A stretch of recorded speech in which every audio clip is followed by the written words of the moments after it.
let's talk ball. So a couple guys that I had written down, man. I've obviously talked about them in my daily updates to the upper room members, but guys that, since that last preseason game, man, they've responded and they've been looking well, or some guys that have struggled a little bit. I talked about Devin Bush. First off, man, this is before the Joe trade that, he just responded. He's come back. Obviously, we know he got beat early on in the game in coverage, but just coming back. Like I said, the intensity, sticky in coverage, getting his hands on footballs. I like that a lot. Arthur Mollett is another guy. He's another guy who's been playing really well since then, man. But the guy to me that's been standing out the most, bro, is Dan Moore. Dan Moore, bro. He I don't know. Uh-oh. It's like his confidence, bro. And that's why I said he's watching the show. I said I wanted to talk about him later because of how my man had brought him up. He's very interesting right now, bro. You listen to how Adrian Clem talks about Dan Moore. You talk about his progression. Tomlin even said like he's played in the SEC. That's some that's some elite reps right there. They are getting very high on Dan. So full context, right? Dan's first week and a half, he was getting destroyed, right? We talked, it was the Alex Highsmith show. And then when Alex Highsmith got done wrecking shop, then Melvin Ingram came over and said, tag me in, partner, let me get a little turn. That's what it looked like at first. But Dan just continued to show up. Dan just continued to grind. Dan just continued to get more aggressive, right?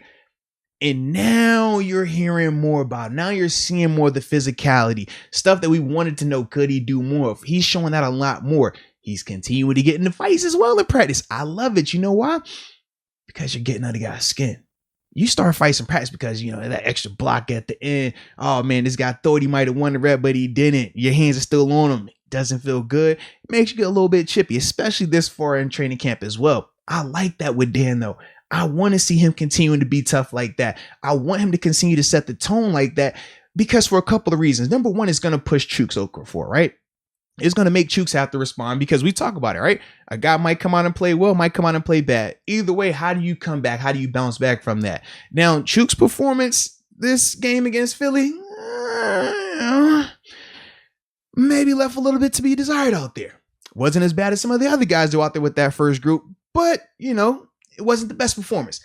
We saw how Dan looked. Now, Dan was with the twos, but him, Dotson, and that whole left side, it was just massacred, which is why they kept running the ball over. It was beautiful to see. Dan is making that very interesting, though. But not just at left tackle. They also said that Dan is going to get some opportunities at right tackle now. Yeah, and I was a little surprised. I did see something on that. They moved him over. Yeah, but now I was surprised, but I wasn't. Now we've talked about this before we could publicly say this. During OTAs and minicamp, Dan Moore played exclusively at right tackle. We couldn't share that because at the time it wasn't out there. There was reports of him playing any right tackle stuff. None of that happened. He's had a ton of reps at right tackle during this offseason, though, right, since he's joined the team. So now hearing that they're going to say, all right, we're going to get you some shot over here and see what that looks like.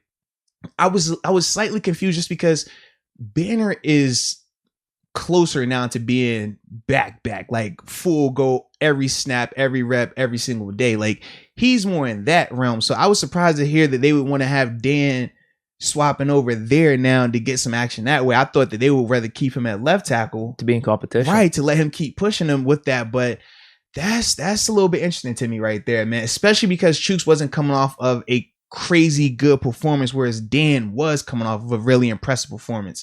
So that's going to be interesting to see how that continues to play out. But yeah, Dan, though, that's the one. Dan is looking really good right now, man. Unless are they just that high on Chooks? That's what I'm saying. I don't get that move. Like, that doesn't make sense to me, man. And especially, I could see if Chooks had started there before. But when people say, well, Chooks is the only returning starter, I'm like, technically he's not, because he's not even in the same position. It's no different than if I started at outside linebacker and now you're telling me you're going to move me to corner. Hey, you're the starting corner. Hey, we got a returning starter here.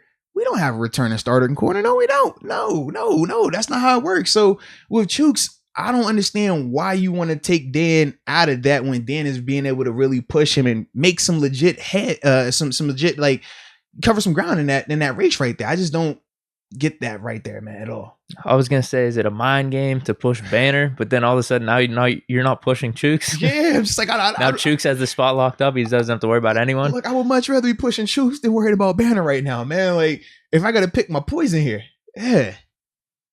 That's interesting, dude. Yeah. But because it does seem like he's been playing pretty damn well. Right. Now he's just on the depth chart automatically. Is it a competition between him and Banner?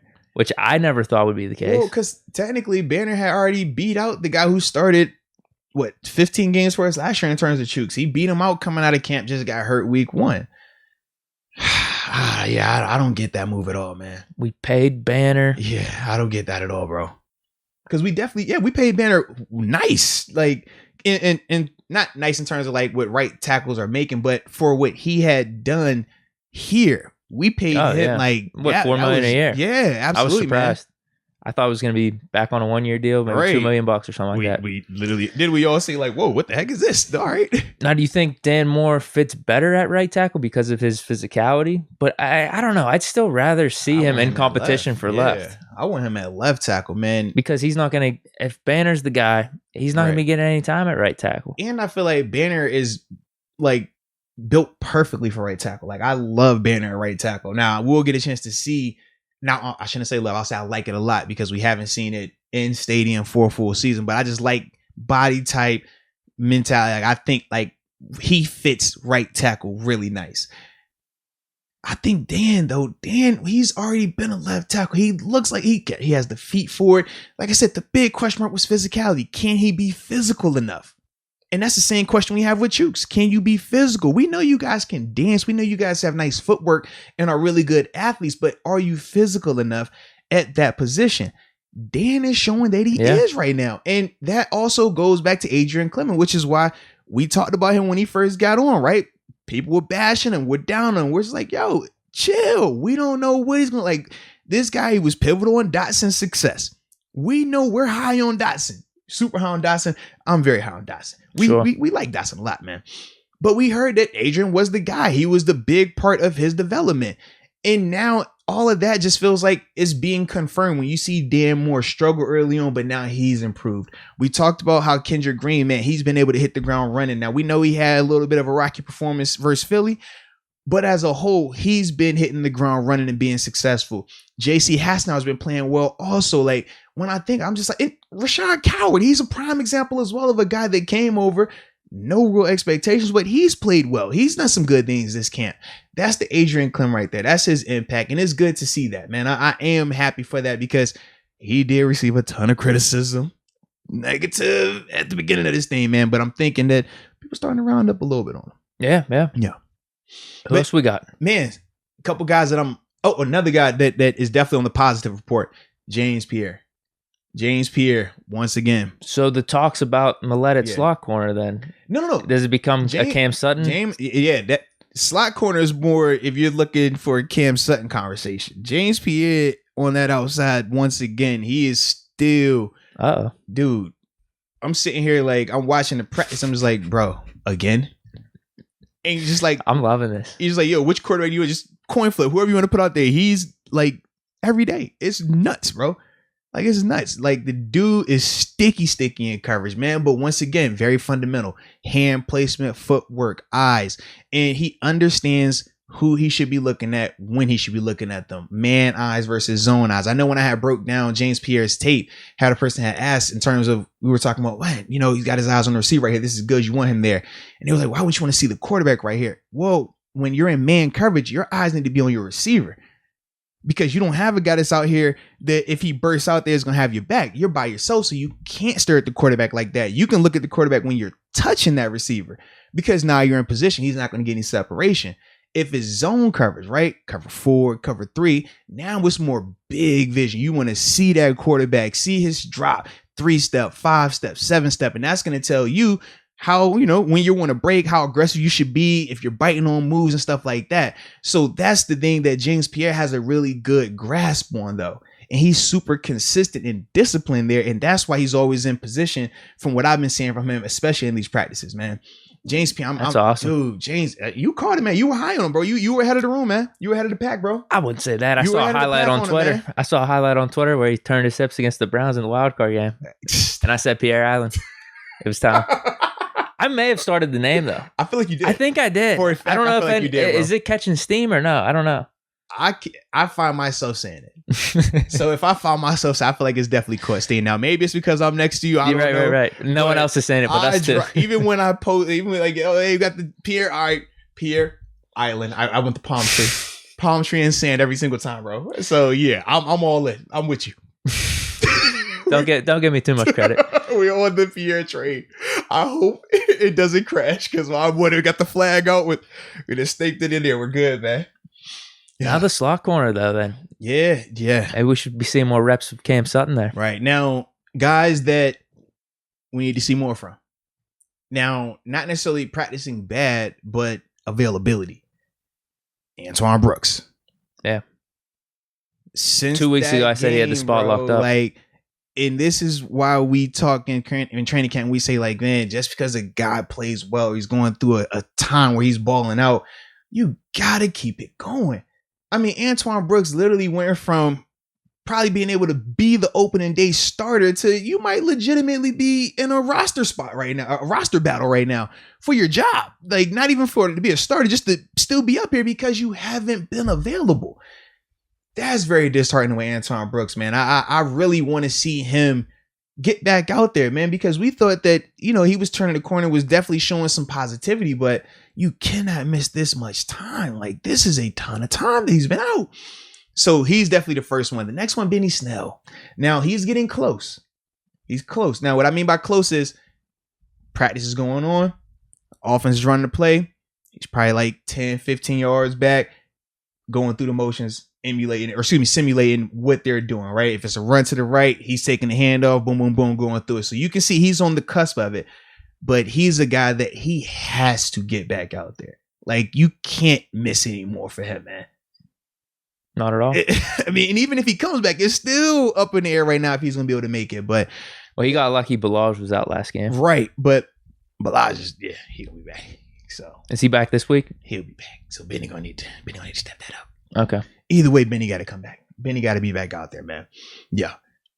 Those two dudes though, they got to get back out there. Okay. Those are two guys I really focused on right there, man. Is that all you got for concern, or is there anyone that just has poor play that you just want to lay out and just torch? Don't get me there. It's my room, guys. They got on me about my participation comment I gave a certain individual. They got on me, so I don't want to give another participation comment for those that are aware. They know exactly what I'm speaking of. Okay. Yeah. But are they gonna pop them up in the chat? They might. If they pop them in the chat, then we'll drop it. But for a fact, man, yeah, I put it out there, and it was like, you just gave him a chat. You just felt bad for him, huh? I was like, oh man. And as I went back and watched, I'm like, yeah, you got a point. I did feel a little bad. So yeah, I'm not seeing anyone pop up. Good. Hopefully someone's saying trade Rudolph. Okay. They said, Moats, do you have a camp phenom? Well, James Pierre, he's been that guy. Yeah, James Pierre has definitely been that guy. Antoine Brooks was the other guy, but yeah, he hasn't been back since then. So yeah. Okay, no one's bringing up the names. All right, we're good. Well, we know it's a delay, but we're good. We still got a couple more of the supers. Where are we at? Oh, now they're going back to talking about us versus Baltimore. Wait a minute. Get a Baltimore fan in the chat. Next thing you know, start talking Baltimore. Now, I don't even think he's in that conversation, but it is crazy.